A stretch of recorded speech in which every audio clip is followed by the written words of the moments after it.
Hi, everybody. Hey This there. is the Dead Air Horror Review Show, and I Yeah, am it is. slightly irritated after about a half an hour of technical issues, but that's not your concern. We're here tonight. We're here to rock.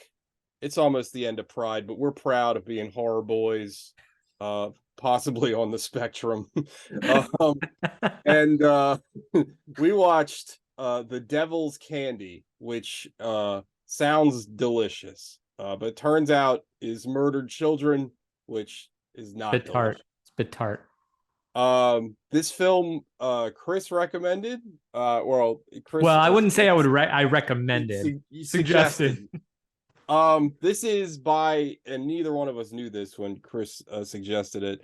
This is by the same director that made the Loved Ones, which both of us really liked. It's a crowd pleaser, that That we one. watched a few episodes ago. Um, I'm gonna put it out on Front Street. I have mixed feelings on this film. There's parts of it that I really like, and parts of it that I think are kind of mid, and then it just kind of ends. And I'm like, I don't hate it, but I didn't love it. Can I I wanted it. tell the viewer what I know the part that you didn't like or parts that you Mhm, didn't like. mhm. Can I just put that out there? I would I I know would you love well it. enough. Sure, please. This is the best part. Anything any reference to metal that they Uh, use I didn't or like. any generalization about metal. Uh, Like when they that, did he was like driving his daughter to school and he's yeah, like, "Hey Zoe," and threw yeah. up the It, well, the devil well, horns. yeah, that and like overall, like, because I remember I heard about this movie a little bit when it came out, and people were talking about how it was like a metal movie, and like honestly, one of my problems with the movie is that like the metalness of the movie, it doesn't like go anywhere. Like it's Yeah. not like I was hoping, because the movie has a really strong opening, right? Like I really enjoy, again, there's parts of this movie that are like flat out great. Like I think that there's like elements of this movie that are like in a vacuum fantastic. Like again, we really like The Loved Ones, and there is some moments in this where you can see this director shining. Like the stuff that he kind of showed you in The Loved Ones, with especially like the brutality. Like this guy is really good at showing like just horrible things on film. You know what I Realistic. mean? Like, Yeah. yeah, Realistic horror. grounded Like, yeah. grounded violence that's Yeah. really tough to deal with, honestly. But my I was hoping, so the intro of this movie, this lady gets murdered, and then it's ended by this guy just playing like droning guitar like super loud. So I'm like, oh, this is pretty wild. And I don't know, I like an idiot just assumed that like the music was gonna play a bigger role in the film. Because like the other thing is, like Chris is talking about, like, so the main characters are a family, and the mother and the excuse me, the father, played by Ethan Embry, who I actually thought did a pretty good job in this Yeah, me movie. too. Um Ethan Embry also, I mentioned it to Chris in real life, but he's, if you like Ethan Embry and you want to see a performance he's also really good in kind of a out of character kind of role, he's really good in this movie called Cheap Thrills, which is a movie that doesn't get enough love. It's kind of like a Saw movie in a weird way. It starts out as like a black comedy, and it just gets real fucking dark. It's excellent. I fucking love that movie. But anyway, so the father and the daughter are both like metalheads. So like, I don't know, I thought there was going to be like something like the devil was in the music or something, like something to tie into it more than it just being like an aesthetic choice. And it that is one of my biggest disappointments with the movie. The metal aspect of it doesn't go anywhere. It's just kind of there. And I was disappointed in that. Um, And but whenever anyone uses a reference like, "Oh, it's a metal movie," yeah, trying to put a label on a movie like yeah. it's, "Oh, this is hardcore. This is it's not. It's not in Well, anywhere shape or form. There's plenty of horror movies that are more metal than this one that don't yeah. incorporate any metal music. Um I appreciate the fact that they tried to do it. I mean, the soundtrack was pretty decent in that respect. Soundtrack was But cool. The Ethan Embry at one point's wearing a fucking Sun t-shirt, which I yeah, appreciated. I was like, well, look at that. yeah. um the other thing is that there are metal movies, right? Like there's a movie I saw a few years ago called Deathgasm that's like Oh explicit. yeah. That movie's Forgot about that one. great. Yeah, And that movie is like it now it's again it's like a horror comedy, but that's like a really good example of like a metal movie. yeah. Um you know what I mean? Like this is just like I at the end of the day, I was like, well, why? Like, what's the deal with the guitar and everything? Like, you know what I mean? It kind of doesn't amount to anything by the end of this movie. And I guess we can go through the premise real quick, or probably light spoilers. This movie's very A to B, really. So again, you have this murder in the beginning of the movie. The family moves into a murder house. The father is an artist. This is the Um, guy right here, the yeah, that's murderer. the murderer. Who again? All the performances in this I thought were pretty good. That guy is like very creepy. Like I Yeah, thought he did a great job as being like this child murderer. Um, but so they move into the murder house, and then creepy child murderer guy comes back to the house, says he has to go back into his home, and then ends up stalking the daughter who is he's grabbing. And that's kind of the whole fucking movie. Interspersed with Ethan Embry again, he's an artist, and he's like this subplot also went nowhere. He's painting. He's at this point he's like a commercial artist in his life because he's trying to pay the bills, which by the way doesn't work either. Take it from one that knows. Um, somehow you can be a painter and a nurse and able to buy a fucking house. Also, I pose this to you, Chris. Where are the murder house discounts? Because I don't believe in any horse shit. I would move into somebody could be murdered in the house the night before I move in, and I will move in at a discounted rate. In you would this clean up the economy, blood yourself. You would. oh, a Yeah, thousand, because I assume it's heavily discounted, right? It's like, right. yeah, absolutely. Especially if you don't have enough of your own decorations to put up on the walls, like Hey, it's a conversation piece. abstract blood Yeah. splatters. Hey, you never know. You know what? If you lived in a murder house too, you could probably clean up with like goth girls. You know what I mean? Like I'm a Yeah, little too old to be cruising for goth girls, but hey, if you're in your 20s or 30s, look for a murder house. That's all I'm saying. Um, but anyway, that's kind of the movie. Like, Chris, yeah. how'd you feel about the whole Ethan? Didn't you think like Ethan Embry was gonna be like possessed or something? Because like he's like painting and he's like channeling. Also, the painting, by the way, that they make, which is behind me, incredible. I'd buy it. I thought that painting looked sick as hell.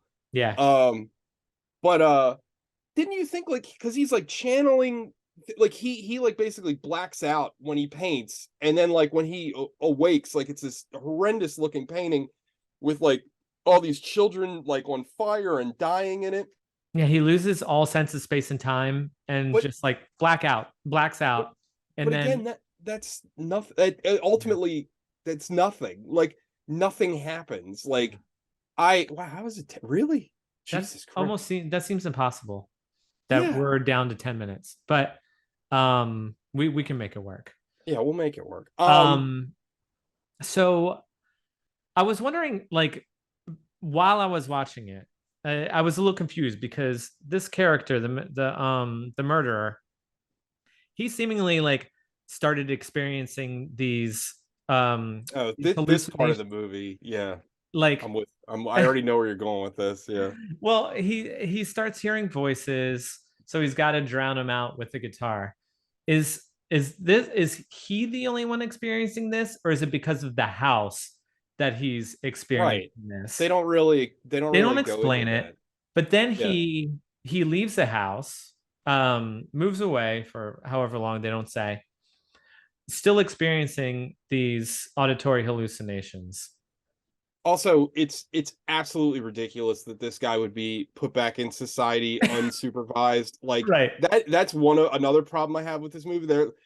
There's a scene where like they go to the cops because he's stalking their daughter, and they're basically like, oh yeah, this guy's been like fucked up for like 40 years. We all know about it. And it takes it it literally takes him, because remember, he like shows up in their house and they chase him out of the house. It takes them till he actually abducts her for the cops to do anything. Like, I know, trust me, I'm no fan of the police, but like, that's pretty ridiculous. These are white people. They would be all over helping these Quick people out. sidebar. This happened to me in real life about a year ago. Excuse me? Yeah, well, get this. Okay. I wasn't murdered. Spoiler. Dude, if you were, that'd be fucking wild. We would really change get your whole perception dude, of everything. Our listenership would skyrocket. Like, this motherfucker's dead. It's a ghost, dude. Man. We're the only podcast with a ghost on it.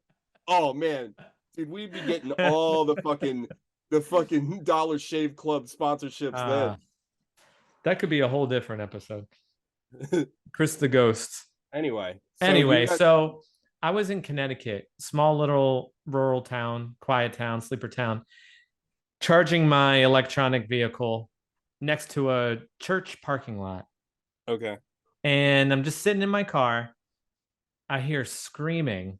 Oh my God. This guy comes up to me on a bicycle, short little squatty guy, hands on the handlebars with a large knife sticking out. Oh my God. Hand. And he said, "You better move, motherfucker, or when I come back, I'm going to kill you." But he was screaming this at me. Holy and he was shit. about 10 feet away. And I was frozen. I was like, I think this guy means it. And ironically, or unironically, however you want to look at it, he was wearing a Ray Lewis jersey. So if anybody knows murder, you gotta be like your heroes, I guess. So I haul ass out of there and go to another parking lot. I call the police. They're like, okay, we'll be right down. Yeah. I follow the guy in my car, and then the police are following me, and then they end up pulling this guy over at a flea market down the street. God. Full of people. And they're like frisking him, patting him down. They toss this knife to the side, and they're like, okay, we're gonna take him downtown. And I had multiple people walk over to me because they see me standing there, like watching this whole interaction. And they're like, what happened? And I told them what happened. And they said, like, Mike? Oh, he's harmless. No, I'm like, oh my that God. guy? I was like, he with just the fucking knife. Yeah. And they're like, oh, no. He doesn't mean it. He doesn't mean it. I'm like, I don't know him and I don't know you. And he threatened to kill me. So I'm going to trust my gut and believe this guy meant it. Oh, yeah. But just my point being, people just kind of like, oh, if it doesn't happen to me, if nothing bad has happened to me, I doubt it'll have anything bad will happen to anyone else. In the lore of this movie, didn't they already know he killed somebody when he was? I don't think because I thought they did. No, didn't they just found that guy just walked in on the this killer's mom. Who I think you're right. I think pushed down the stairs. No one ever saw him do it. So I could have sworn I might have forgotten this or remembered this incorrectly, but I thought that when the original cop tells him the story about him as a child, the child murderer, I thought they said he killed somebody, or maybe he tried to. Remember, he tried to bury somebody. So I guess I don't know, whatever. Also, the cops in this movie suck. Like this guy. I mean, this guy is a big guy, but he's just a fucking guy. And they have two fucking armed officers outside of the house at the end of the movie. And he just runs them over with his car. And it's just like, what the I mean, it's kind of funny. Yeah. Like, TJ, what were the strong parts of the movie? What did you find were the weak parts? Sure. I thought that the strengths of this movie are absolutely the acting. I think that the daughter especially was fantastic. I thought she was excellent in this film. I thought the killer was really good. Like, he had this both of them. They were both really good. Ethan Embry's also good. It's not his fault. I just don't like his character because I don't understand the point of I really don't understand the point of a lot of the story beats in this movie, I'll be perfectly honest. And I guess that leads me to the weak parts of the movie where I feel like this movie has a lot of ideas, but not a lot of like shit that sticks, right? Like the art dealer part like felt really weird and stitched on. It felt like they needed Ethan Embry to have more motivation, which makes sense, right? Like you can have him be this like he's this frustrated artist, right? So he's looking for a muse. So like maybe he listens to the voice of Satan and then he inadvertently becomes like a pawn of Satan because he's looking for that inspiration to push his art. But the way that they have it is it's just kind of there. He's trying to get like into this like weird cyberpunk art vendor and like it's just kind of like a 5 minute subplot and It felt like it was directed by someone else. it's Just that fun. scene alone. It literally turns into like a different movie. He walks into this office and the secretary, like it's shot really dramatic, and she's Yeah, like, it's like the lighting is fucking weird, and like it doesn't it's so odd. Um and then when he runs into the actual curator guy, their scene is like very arch and weird, and he's like, oh, you know what they say, like nothing good comes without sacrifice. I don't know why he sounds like Vincent Price. He's like nothing worth doing is without sacrifice, and like he's super evil and arch, and I'm like, okay, is he the devil? Is there some mhm. kind of, you know? And again, like we talked about in the beginning, the metal the metal is just kind of there. Like the movie opens with this like droning guitar, and you think that the music is going to tie in to the overall storyline. Again, like the whole, Satanic Panic is tied into heavy metal and all that. You could do a lot. There's a lot you could play with in that framework, and they don't really do anything. Also, just a quick note that I just remembered. At one point, the crazy child killer gives the little girl a flying V in what she describes as a Marshall stack. Sweetheart, that is a Marshall practice amp. That is a solid state, Yeah.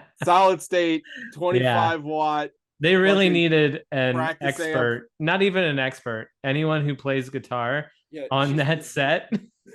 she's not getting like a JCM 1300. Like, give me a break. As someone that does play guitar, granted not very well, I was like, man, Yeah. like And while flying V's may look also, metal I'm to pretty sure some, that was like a knockoff Flying V. I could yeah, not see the headstock. That did not look like a Gibson Flying V. DC Rich. Yeah, Um, yeah, it's like a Dean or something, yeah, which I think technically is owned by Gibson now, but that's I think besides it. the point. Yeah. Um, Thank you for listening to Guitar Minute with TJ. Literally, no one watching this movie gives a fuck. That scene no, is they don't three give a seconds. shit. No, That scene is 3 seconds long, and I was right. like, "Oh my But it god." does come to tie in at the very end. Yes. Um, Oh yeah. Oh, that now that ties into a good part of the movie. Him mhm. killing the dude with the guitar is pretty sick. And then like the only thing is like there's a part where he's like beating him with the fucking guitar, right? But then it breaks and he like stabs him with the neck. But for some reason this movie decides not to show him getting stabbed in the neck.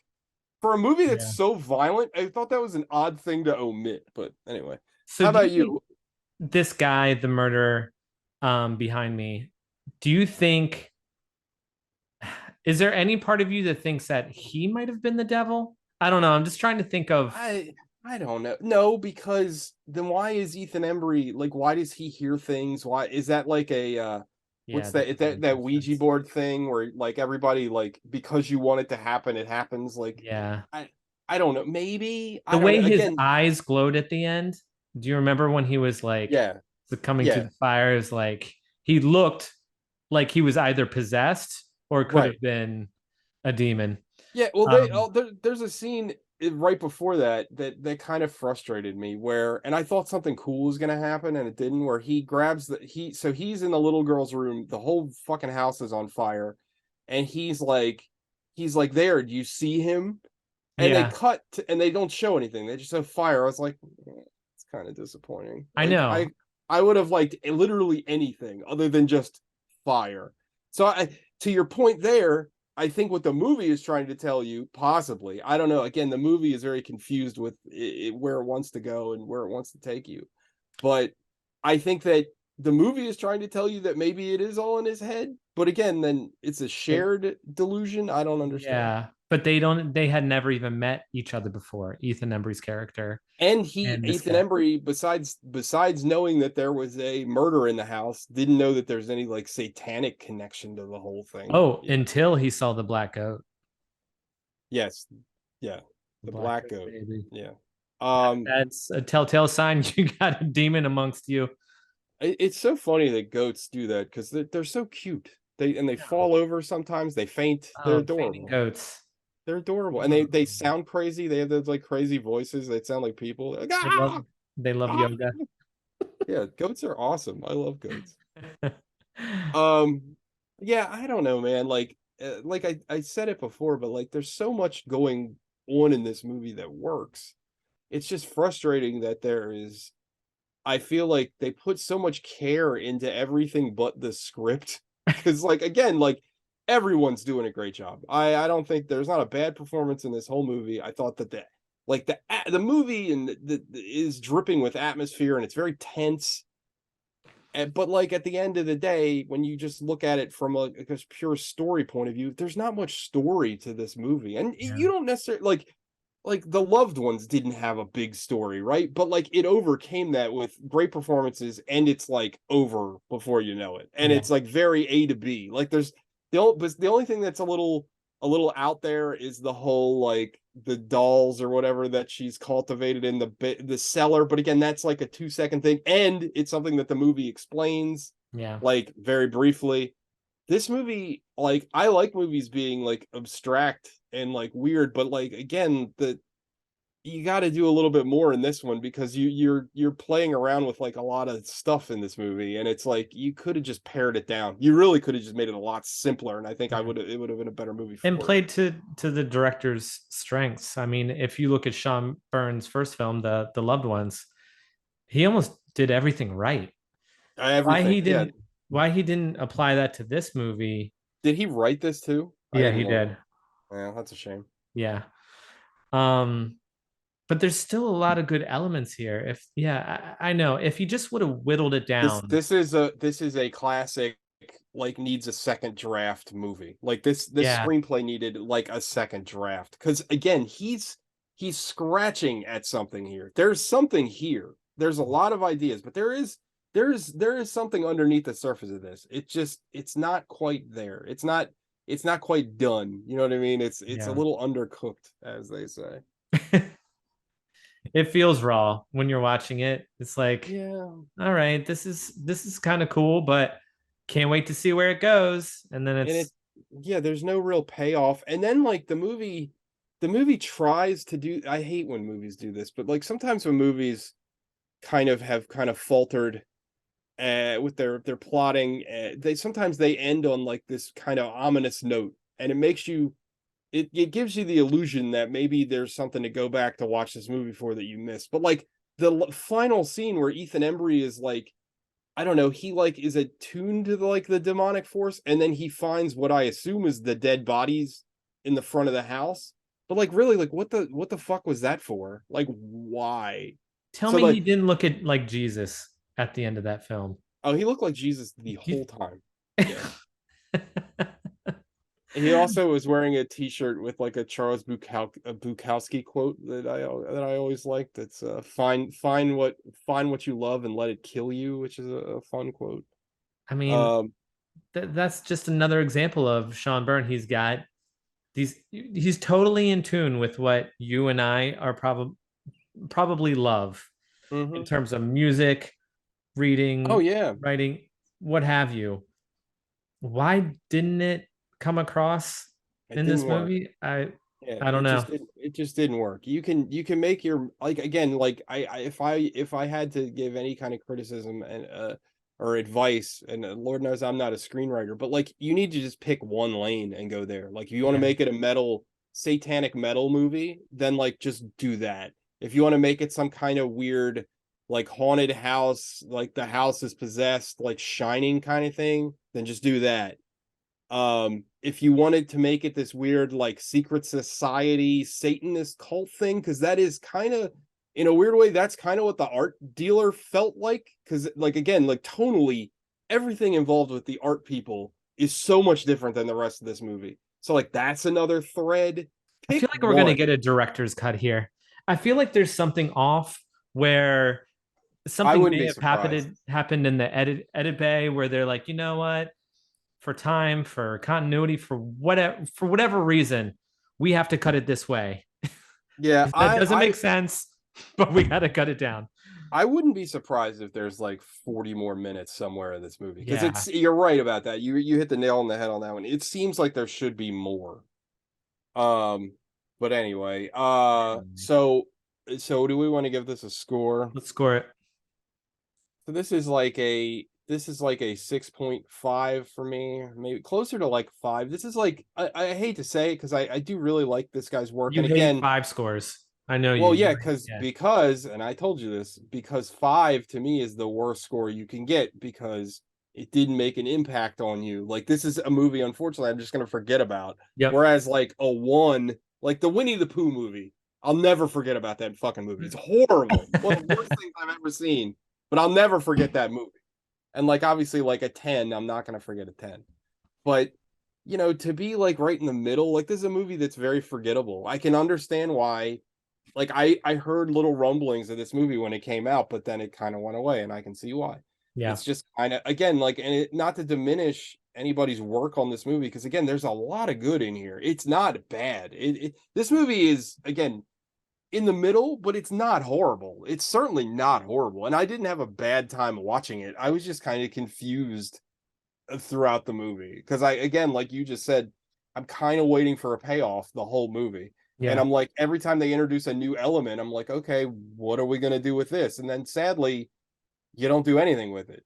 You're just left with like why did you hire F. Murray Abraham? Like he's kind of a big actor. Like why did you hire him Would you for a just waste cameo? them for that role? That alone makes me think like there was some more to that whole Yeah. plot. Like anyway, but how about you? Oh, it's right down the center. I would say, if not a 5.1. I Yeah, it's if it fair. wasn't for actually really like the title of this movie, and I feel like the devil's candy, the way it was explained in the movie, was that the children are the devil's candy. Even that wasn't really explained. Like that's just kind of thrown out there. Yeah, Yeah.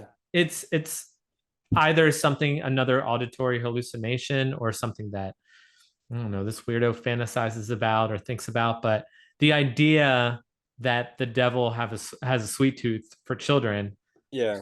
it's pretty good. It's a good idea. Yeah. Why Also, didn't one thing that we didn't mention that I just realized I forgot about. There's like a really good and yet another element that I was hoping would be more of the movie. There's a television evangelist played by Leland Orser, who I'm a big fan of. He's always like a guy that just kind of shows up. Famously, he's the guy that had the razor dildo in Seven. But Mm, he's a good character actor. He's in a movie called Faults that I fucking love. Um, but he has like a really cool scene, and he's on the TV of the child killer's house, so he's like kind of like soothing him. I thought maybe that would play yeah. something. I No, forgot nothing. about that scene. Yeah. Right, of course you did, because it's Yeah. it's inconsequential. Right. That's the problem. Like that's what makes this movie so midland, because if you really break it down like scene to scene, there's so much that happens that's like inconsequential to the end result of this movie. Like honestly, you could really just watch the first 5 minutes and the last 20, and you've had the same experience that, or you'd come away with the same knowledge that you and I have for watching the whole thing. And that's not good. Yeah. That's a bad sign for screen. Like, you know what I mean? Like this isn't a yes and kind of plot. This is just kind of this happened, then this happened, then this happened. It's like, I'm going to search for Sean Byrne, the director, writer, director, I'd like to see more of online, his stuff. Yeah. and I'm going to reach out to him. I'm going to ask him these questions because these are That'd be burning. awesome. Yeah, that'd be awesome. I'll Yeah, you should. post here, or on the podcast, whether I've gotten a Yeah. response and what those I, responses are. We I, should try to come up with some, I one or two or three questions that we'd I want to love ask them. that. Yeah, Yeah. that's a great idea, and you can tell them how much we loved the loved ones like so much. And Yeah. you know, again, didn't hate this. If he ever listens to this, again, didn't hate this movie. I mean, Yeah. I wanted to love it. Yeah. I love metal, and I love what this movie's, and I love just how dark and gritty this is. Because like again, like child murder is like, I think we talked It's about this with Evil Dead Rise. Like that's kind of like a forbidden thing in movies, yeah. like child murder. And this movie kind of unflinchingly, like the scene where the daughter is like all tied up and like Yeah. like I Yeah. legit thought they were gonna kill her, and I was Yeah. like, oh my god. Yeah.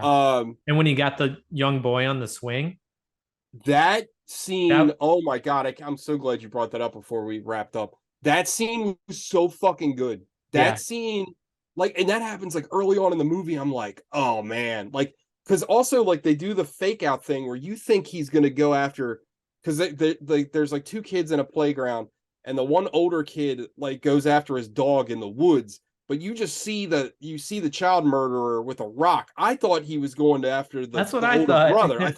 It's the classic misdirect, and then Yeah. he runs up and bashes this little kid in the head on a swing. It's like, oh my god, Yeah. like that scene was fucking And that fantastic. that that plays on not only every child's fear, I feel like, Oh yeah, every but parent's every fear. parent's fear Oh too. yeah, Like, absolutely.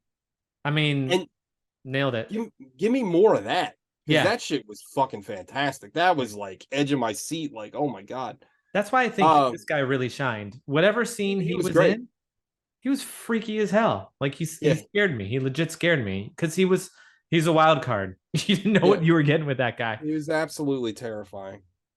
He was great. Like then everybody was great. The daughter was great too.